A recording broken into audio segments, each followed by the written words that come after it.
Hello and welcome to Beaver Off-Road on YouTube. What we're going to be talking about today for the Reaper, which is sitting over here behind me, is the batteries.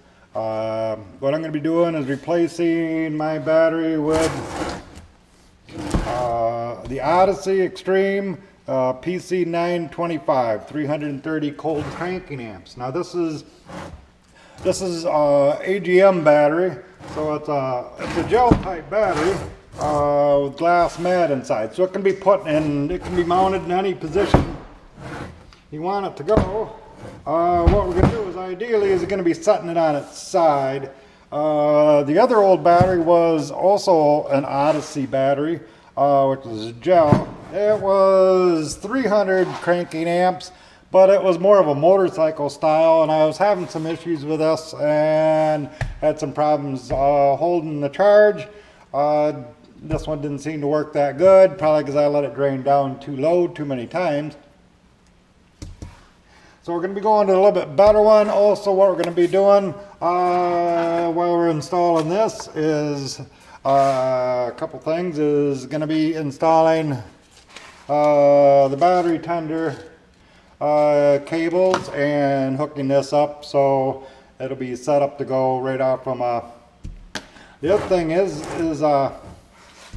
I got a terminal kit for the positive. The negative side, I'm just running the flat eyelet out there, and then that'll bolt on and bolt to the frame where it grounds. But for the machine, I'm going to use the original style battery clamp, so it comes as a pair, but you could use the negative too. I just changed it over to that style, but I'll still have my positive and it'll come off over here. And you can see this one is a little bit smaller. This is a bigger battery. It weighs a little bit more than this one. This one I think weighed about 11 pounds, and I think this one weighs 16 pounds. But this one fits very well. This is the rubber for the battery tray, so you can see it's a little bit narrower than what the tray is. Perfect fit side to side. The other thing I'm doing is the old battery holder was kind of rusty, and I started to clean it up, and I thought, hell, the better way to go is I'm going to make a nice aluminum battery holder, so that'll hold that down and secure it in there. I'm also going to put a layer of silicone rubber underneath here, so that'll work as a vibration, so I won't worry about it going through the battery. So this is the battery I'm upgrading to. Like I said, it's an Odyssey PC925.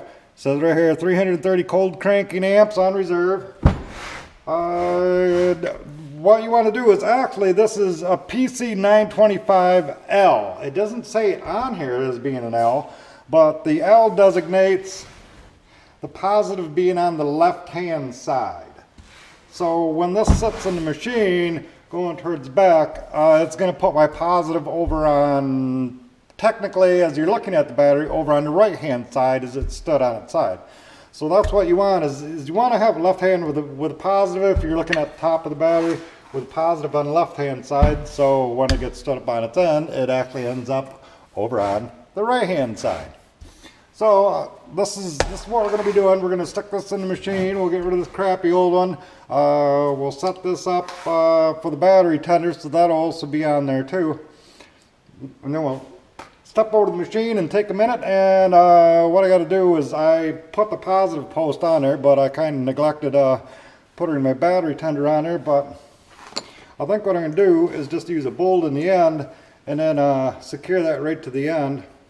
That'll be the best way to go on top of my clamp, and I'll use it off top and secure that. So I got the machine already turned apart, the other battery out of there, and once I get the camera set up over there, I'll show you what you kind of have to remove to get to the battery, and there's not a whole lot to replacing it, and I'm sure this battery is going to do a heck of a lot better job than performing than this smaller Odyssey battery, and it'll do a heck of a lot better job than the stock battery that comes in the machine.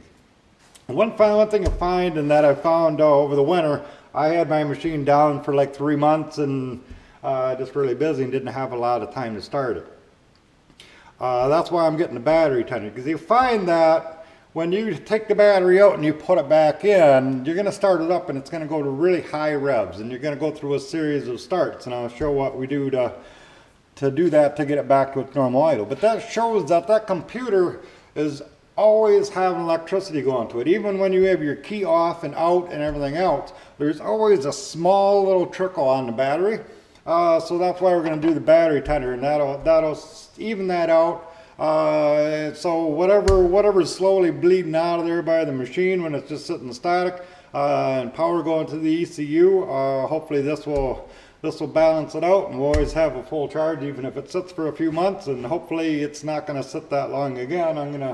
I'm gonna start using a little bit more, and summer's here, so it's going to be a little warmer, or almost here. But let's get this mounted up in the machine, and we'll show you what it takes and then what we have to go through to start it up after you're changing the battery. So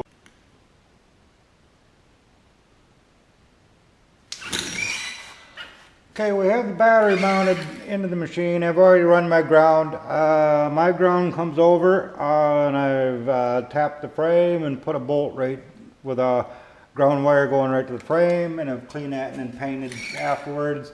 Now with the terminal facing backwards instead of off the top, positive fits right on there just like that. I still have access to my fuse. From the back, it fits right over top of it, and it'll be supported by the top of the battery, so it stops the whole unit from shaking. What I've done is my battery tender behind, I put that behind my brass positive terminal, which is an added accessory that you buy for the Odyssey batteries. I put that behind there and ran my ground. What I'm going to do is, that way I can tuck, I was looking for a way to do it. There's not that much wire on that battery tender. I didn't want to cut the wires and make it longer, so I've got it set so I can just stuff the end of it up into where the whole wire harness comes in. It's taped along that. So when I do need to hook that up, I can just pull that end down, but it'll stay up inside of the body and keep it a little bit cleaner, and it won't be down in the mud when I'm out mudding. As you can see, let's get that positive back on there, and I'll just have to tighten that up. You can see I made my new battery hold down. I've put a piece of old silicone intake tube underneath there. Now to get your battery out, it does take a little bit of tearing apart. You do have to take your rear cover off that holds the license plate, and your tow bar. It comes with tow hooks that bolt right there. That has to come off from there also. So once you remove that, with a stock intake hose, the flex hose, you really shouldn't have to take that off. You may have to the way it comes. Probably a little easier to get it out of your way. I'm running my smooth silicone intake for my pre-filters in the back. So for me, I just had to unbolt that and kind of tuck that up out of my way. Really all there is to change in the battery. I think this new Odyssey PC925L is going to do a lot better job. I just need to tighten this back up, and we'll set that up, and then we'll start it up, and we'll see how that does on starting up, like I said, because sometimes when you break the juice completely and disconnect your battery, we get into a high idle. And if you do that, you have to go through a series of about 3 or 4 restarts to get that corrected. So I'll get this terminal tightened up here. There. That's good and tight. The whole thing is very solid. The batteries in there are very solid. I won't jiggle at all. My grounds are all hooked up. My battery tender is taken care of. We'll run one more piece of tape and get that out of there, and the inline fuse. Tuck that out of the way. I'll add just a little more tape before I call it done. But we're all set. So I'm going to start it up, and we'll see where we're going to be on the idle on this.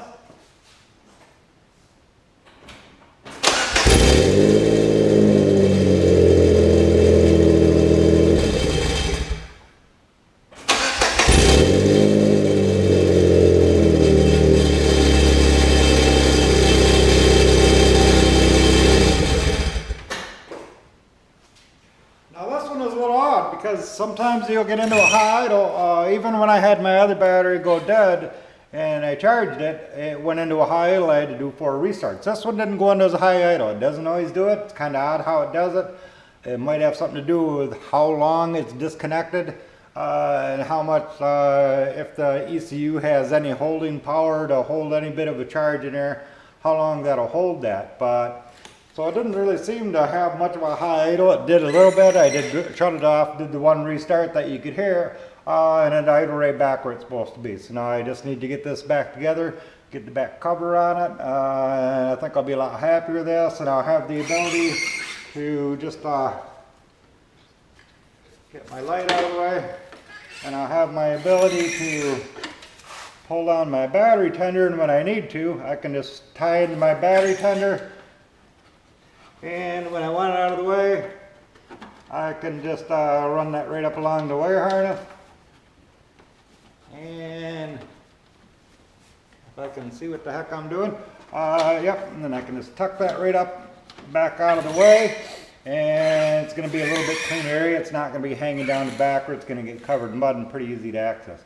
So that's all there is to upgrading to the Odyssey battery. The Odyssey batteries, I've had really good luck with them. The other one that I'm replacing, like I said, that one went bad, but that was more my fault because lack of use and not starting the machine periodically. I let it run dead like 3 or 4 times, basically cycled it and didn't take care of it like I should have.